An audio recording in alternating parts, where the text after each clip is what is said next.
Yo, Cultural Confederates! So happy Monday. Welcome back to the channel. Hope you all had a great Father's Day weekend.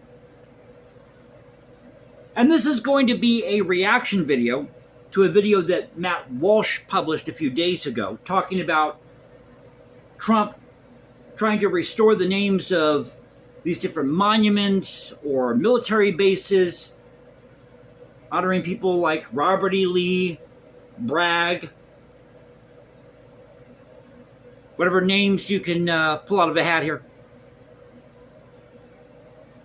But there's an article at The Independent I want to share with you about this. But Matt Walsh, he has seen the light.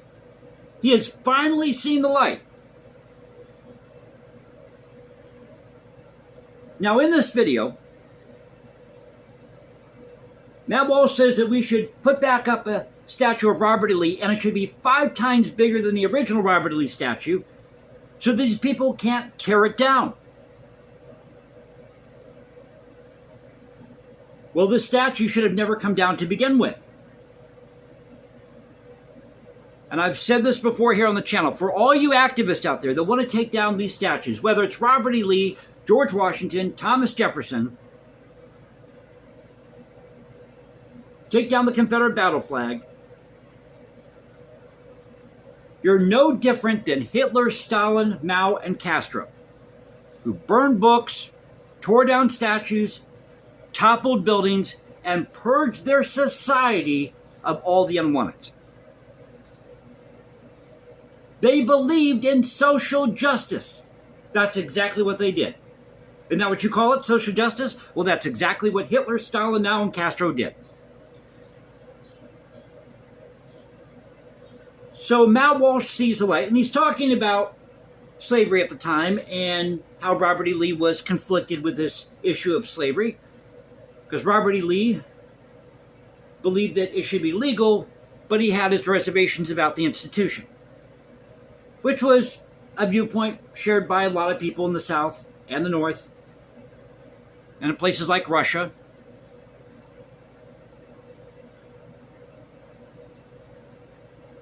So the article over here at The Independent,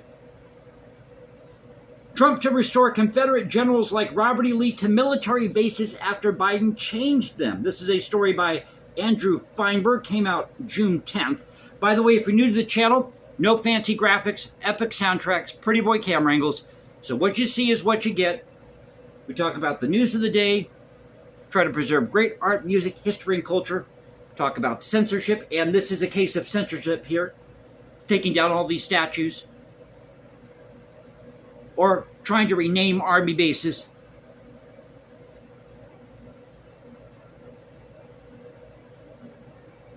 But that's what we do on the channel. So, as I said, what you see is what you get. But let's get into the article here. Now, listen to how this is worded. President Donald Trump on Tuesday said he is restoring the names of Confederate traitors. Now, both Donald Trump's name and the word Confederate are in red, highlighted in red.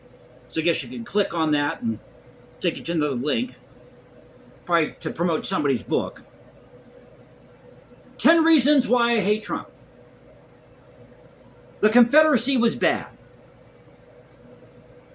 by Heather Cox Richardson. No. So, at any rate, pardon me, I'm going to take a sip of my coffee here. Oh, that's good. So President Donald Trump on Tuesday said he's restoring the names of Confederate traitors. Well, that would have been news to people in the South at the time, because the majority of these southern states had seceded before the Civil War started. South Carolina seceded in December of 1860. So that's a 4-month period before you had any war. And they fought to keep black people enslaved to American military bases across the country, despite Congress mandating their removal in a law enacted over his veto 5 years ago. It's kind of worded funny. Let me read that again. He's restoring the names of Confederate traitors who fought to keep black people enslaved to American military bases. Huh? Hey, The Independent, you need to do a little editing here. We'll see, they just get so mad when they see the word Confederate, they just type it all out. Speaking to active duty troops at Fort Bragg in North Carolina, which had been renamed Fort Liberty under President Joe Biden, Trump told the assembled soldiers he would also be restoring the names of Fort Pickett, Fort Hood, Fort Rucker, Fort Polk, Fort A.P. Hill, and Fort Robert E. Lee. All of those bases are in the South. Oh my God! Which formed the former pro-slavery Confederacy and were named by Southern lawmakers who sought to honor the lost cause of the fight against emancipating black slaves. I'm a little confused here because when you go back and you check the record, I mean, are you sure about this, Independent? Because in the 1840s, they called it the Golden Age of Freedom. You had several people who were freed in the South. People were also freed in the North through this thing called gradual emancipation. From ammunition, I think it is. And these plantation owners would have it written in their will that after so many years of service, these slaves were to be freed. And once a slave was freed in the South, for example, they had what was known as a freedom affidavit signed by a notary, county clerk, had to be documented, filed with the court.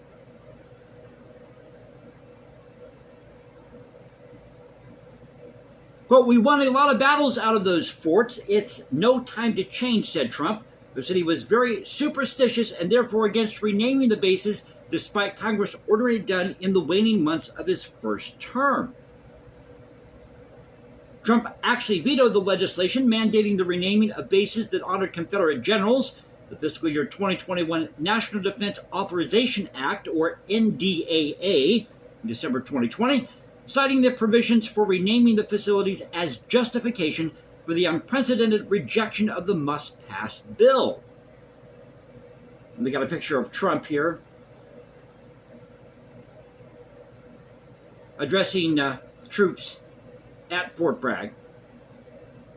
In a veto message, Trump complained that the NDAA, quote, would require the renaming of certain military installations, with those provisions having been added by House and Senate members in the wake of racial justice protests following the May 2020 murder of George Floyd by a Minneapolis police officer.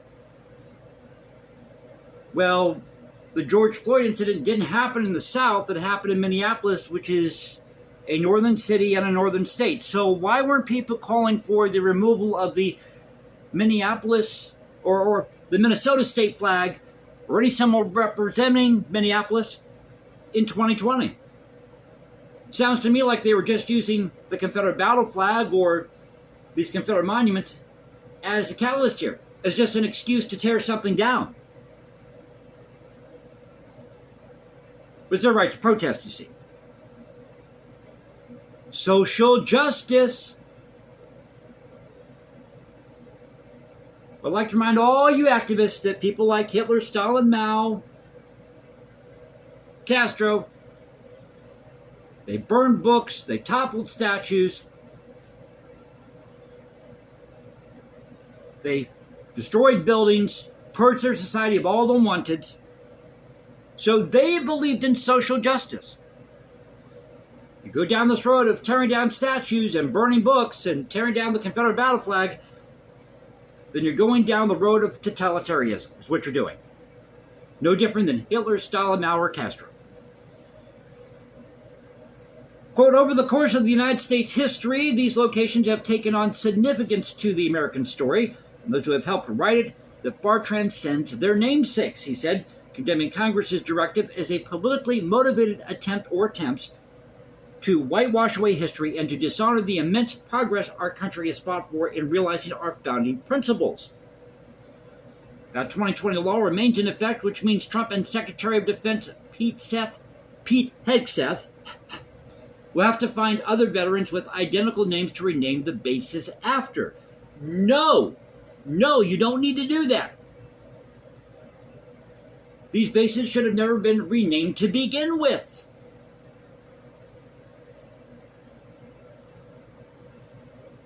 Now let's talk about Robert E. Lee for a moment. So this was a man of his time.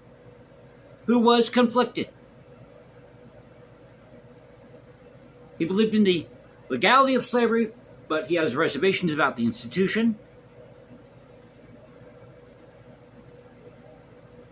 And you had this account from apparently a former slave,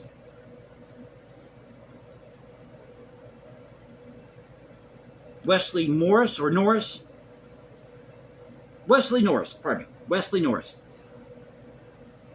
where apparently Robert E. Lee, he had some runaway slaves that were retrieved, and then he gave them 50 lashes and had his overseer pour brine in their wounds. Well, the majority of slaves in 1866, or ex-slaves, newly freed slaves, did not know how to read or write. It's believed that this testimony was written down by somebody who was white. And it really wasn't substantiated. A lot of propaganda back then from both sides. So we don't even know if this actually happened. And when Robert E. was asked about this, he flat out denied that it happened, adamant that it didn't happen. And he was required to free the slaves in, I think, his father-in-law's will, some guy named Custis, 5 years after. Now, I know that he tried to get that extended, but there's this battle in the courts with that, and I think they denied it. So he had to free him. But he did have his reservations about the institution, even though he thought it should be legal.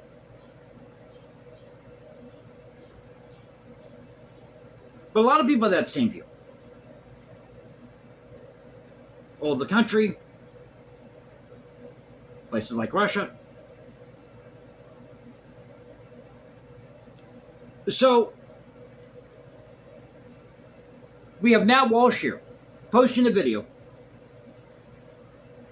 somewhat in defense of Robert E. Lee. And he talks about the public education system, or even if you're going to private school, how you may not learn all this stuff about history. Yeah, because you're in class for how many hours a day? How much can you go over in that time? But it was fun to watch him post this video. Thought I'd react to it, talk about this article over at The Independent. So I hope you enjoyed the video. If you did, you know what to do. Don't want to go on too long in the video here. So you can follow me at Instagram, #JasonComposes, because I write music in my spare time. Go to X, Culture Confederacy, at Culture Confederate 1 on X. Now you can find me at Substack. This is the Culture Confederacy saying peace out. Stay safe, everybody. God bless this thing called the United States. I'll catch you next time, and y'all have a great Monday. Take care.